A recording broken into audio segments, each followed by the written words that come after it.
আলহামদুলিল্লাহ, আসসালামু আলাইকুম এভরিওয়ান। মানে প্রথম পর্বের ইস্তেমার মোনাজাতে আজকে যুক্ত হতে পেরেছি, আল্লাহর রহমতে আসতে পেরেছি। সবাই দেখেন মানে প্যান্ডেলটা যে হয়েছে মানে এত বড়, মানে এই পাশ থেকে ওই পাশ দেখা যাইতেছে না, ঠিক আছে। আমার কাছে মনে হচ্ছে যে আমি এই পাশ থেকে ওই পাশ দেখা শেষ করতে পারতেছি না। অনেকে ড্রোন ক্যামেরা উড়াইতেছে, উড়াইয়া পুরাটা ঘুরায় দেখাইতেছে।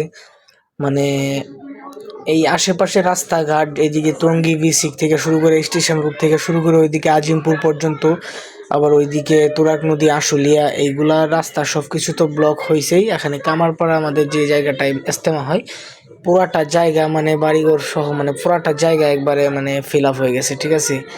কি একটা দৃশ্য, জুম করলেও মানে ওই পাশ থেকে দেখা যাইতেছে না। আল্লাহর রহমতে কত মানে ইসলাম প্রিয় আমাদের তাহিদি জনতা যারা আছে, মানে তাদের দৃশ্য দেখা যায়। এটা হচ্ছে অজুর জায়গা, সবাই অজু করতেছে মুসল্লিরা সুন্দরভাবে। এখান থেকে পানি নিয়ে অনেক জায়গায় অনেক খরচ করতেছে।